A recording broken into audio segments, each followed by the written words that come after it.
ఎలా చూస్తుంది? శివుణ్ణి బిడ్డగా భావిస్తుంది. కాబట్టి ఒక్కొక్కరికి ఒక్కొక్క జీవుడికి ఒక్కొక్క సంస్కారాన్ని బట్టి భగవంతుడిని తల్లిగా భావించేవాడు ఉన్నారు, తండ్రిగా భావించేవాడు ఉన్నారు, బిడ్డగా భావించేవాడు ఉన్నారు.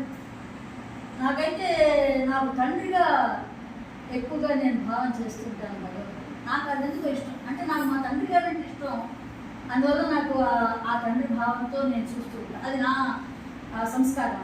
అలా కొంతమంది ఒక్కొక్కరు ఒక్కో రకంగా. ఇప్పుడు ఇక్కడ కొంతమంది యజమానిగా చూస్తారు దాస్య భక్తి, మిత్రులుగా చూస్తారు సత్యభక్తి, భర్తగా చూస్తారు మధుర భక్తి, ఇలా రకరకాల భక్తి భావాలు.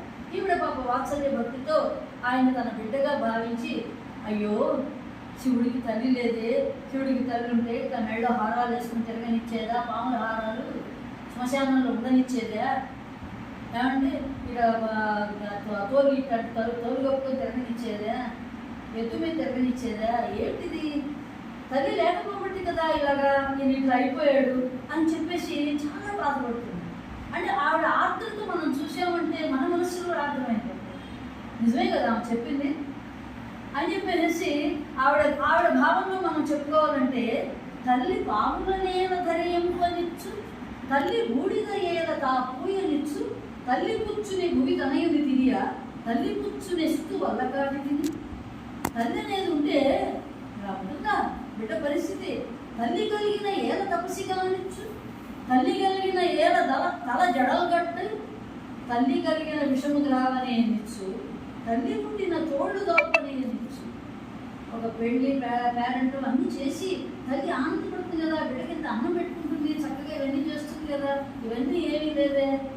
అనంతమంచుడు భోజరాజీలను అంటాడు గౌవ్యాఖ్య సంవాదంలో, చొలకన మరి తల్లి లేని సుతుడు కుమార. ఎవరు ప్రపంచంలో చులకన అయిపోతారంటే తల్లి లేకపోతే. ఎవరు పట్టించుకోరు. తండ్రి ఉన్న తల్లితో సమానుడు కాదు.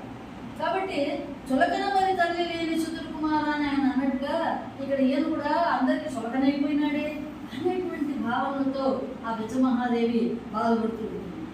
అసలు శివుడు అయోనిజుడే, ఆది మధ్యాంతరహితుడే, ఆయన పుట్టుకేమీ లేదే.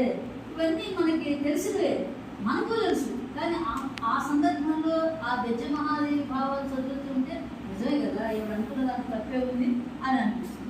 సరే ఇంక ఈవిడ ఏం చేసిందంటే ఇట్లా కాదని చెప్పేసి గుళ్ళకి గోపురాలకు వెళ్ళటం మానేసేసి ఒక చిన్న ప్రతిమ తయారు చేసింది, శివుని ప్రతిమ. దాన్నే బిడ్డగా భావించింది. దానికి నీళ్లు పోయడం, అన్నం పెట్టడం, అసలు ఇంకా అంతా తన సకల ప్రపంచము ఆ బొమ్మతోనే ఆటలాడుకోవడం. ఎవరు మీరాబాయి కృష్ణుడితో ఆడుతుంది, సతీ సత్యబాయి కృష్ణుడి విగ్రహంతో. వీళ్ళంతా చూసారా అంటే వాళ్ళకి అది మట్టి విగ్రహాలు కాదు, వాళ్ళ దృష్టిలో ఆ ప్రతిమలు కావు అవి. వాళ్ళు సజీవంగా ఉన్నట్టే భావన. నీళ్లు పోయడం, ఎట్లా నీళ్లు పోయడం, మన ఇళ్ళలో పసిబిడ్డలకు ఎట్లా నీళ్లు పోస్తామో అట్లా కాలు సాగదీసి, చేయి సాగదీసి, ముక్కొత్తి, కన్నొత్తి, కాలొత్తి అట్లాగన్నమాట. ఆయన మూడు కళ్ళు కూడా. ఆ తర్వాత అట్లా ఆవిడ అంటాడు స్నానాలు చేయించి అన్నీ చేయించి ఆయన కూడా ఎంత బిడ్డగా అట్లాంటి తల్లి దగ్గర. ఈ రకమైనటువంటి అనయంపు వెచ్చమహాదేవి తాన జనని అయి పరమేశు తనయు గావించి పొంగిళ్లపై నిడి లింగమూర్తికిని అంగన గావించు అభ్యంజనం స్నానం. ముక్కొత్తు చెక్కొత్తు ముక్కన్ను పులుము పెరుగొక్కవలనని తరుడి వీడుడట. మామూలుగా మూడు కళ్ళు, మూడో కన్ను ఎప్పుడు తెరిచి ఉండదు కదండి, మూసుకొని ఉండదు కదా. దాన్ని కూడా ఆమె చేసింది. చరణములు కరములు చాకంగా దిగుచు, నలుగులు నలుచు, నలిమిలి కట్టి పెట్టి జడములు వీపున చరచునంతా. అట్లా నలుగుతో శరీరం అంతా మధ్యించి నీళ్ళు పోసి మన ఇళ్లలో పిల్లలకి ఎట్లా వీపును కొడతారో అని అట్లా చేసి వాళ్ళ మెత్తటి గుడ్డతో తుడిచి మూడు కళ్ళకు గాడికి పెట్టిందండి. మూడు కళ్ళకు గాడికి పెట్టడం, అట్లాగే చెంపుతో స్నానం తయ్యాలి, దిష్టి తీయడం. ఇవన్నీ కూడా మన ఆంధ్రలో ఇళ్లలో ఏ విధంగా తొట్టుల పసిబిడ్డలకి నీళ్లు పోస్తారో ఆ విధమైన పద్ధతిలో బెచ్చమహాదేవి చక్కగా చేసి దాన్ని భావిస్తూ ప్రతిమనే శివుడిగా భావించి దాంతో ఆటలాడుతూ దాన్ని నడకలు నేర్పుతూ ఇట్లా ఉంది. ఇదంతా కూడా పరమేశ్వరుడు గమనించాడు.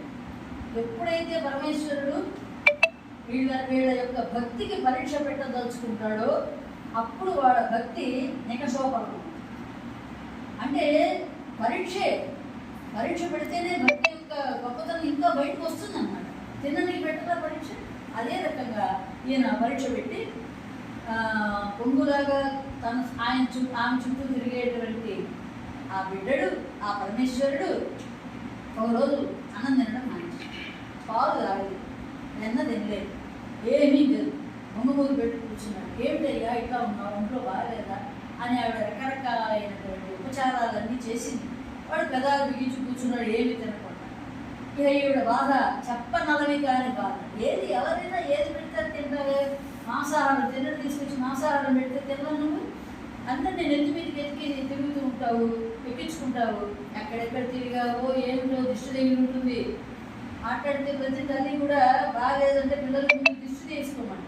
నేను కూడా అదే చెప్తుంటే మా అమ్మాయి వెంటనే దిష్టి తీసుకోమంటావా అంటే ముందు సగం భావం ఆ నర దృష్టి వల్ల కలుగుతూ ఉంటుందని ప్రతి తల్లి యొక్క భావన బిడ్డలు అదే చెప్తుంది. అట్లాగే గజమహాదేవ్ కూడా ఉండవయ్యా దిష్టి తీస్తానని దిష్టి తీస్తుంది. ఏం చేసినా వాడు ఏం తినట్లేదు. ఈ పరీక్ష నాకు తెలియదుగా, సరే చల్లగా ఉంది, ఇదేమిటి ఈ రోగం నాకన్నా రాకపోయిందే అనేసేసి అనవసరంగా ఇలా నువ్వు లేకపోతే నేనేం కావాలి, నాకు అలాంటి రోజు రాకూడదు అని బాధపడి తల తీసుకుపోయి ఆ ప్రతిమకేసి కొట్టుకొని రక్తం కారెట్టుగా ఇంకెప్పుడు రాకుండా ఉంటాడు పరమేశ్వరుడు. రావాలి కదా మరి. పార్వతీదేవితో నందితో భృంగితో వారితో వీరితో సమరివారంగా కలిసి వచ్చేసి కనపడ్డాడు. మళ్ళీ మిర్మిట్లు పోయి కనపడ్డాడు కదా. కనపడ్డవాడు గడపడమని శబ్దాలతో ఆయన పరమేశ్వరుడు ప్రత్యక్షమైతే ఈవిడేమంటుంది, అప్పుడు కూడా ఏమేమంటుంది, అయ్యో నీకు బాగాలేదు కదా, నువ్వు ఇలా వచ్చాడు ఏమిటంటుందే కానీ ఆయన వచ్చిన వాడు పరమశివుడు అనేటువంటిది నిజంగా ప్రత్యక్షమయ్యాడు, సాక్షాత్కరించాడు అని అనుకోవట్లేదు. ఆవిడ నుదుటి మీద ఉన్న గాయం తగ్గిపోయింది, ఆవిడ తల వెళ్ళిపోయి ఆయన ఒడిలో ఉంది. అయినా కూడా సాధ్యమ్మా నీ ప్రయత్నం అనుకో, నీ భక్తికి మెచ్చాను, నీకేం వరం కావాలో కోరుకో, నువ్వు నా తల్లివి, నువ్వు నాకు తల్లివంటే ఈ ప్రపంచానికి అంతా నువ్వు ముత్తవు బాబు, ముత్తల్లివి నువ్వు అని చెప్పేసి ఆవిడికి మరి కైలాస ప్రాప్తిని కలిగించాడు. అటువంటి తల్లి ప్రేమ ఎటువంటిదో ఆ తల్లి ప్రేమ ద్వారా, వాత్సల్య భక్తి ద్వారా ఈ గజమహాదేవికి కైలాస ప్రాప్తి కలిగించినటువంటి పరమశివుడు, శివుడైనా కేశవుడైనా ఎవరైనా సరే మనం ఏ భావంతో అయితే వాళ్ళు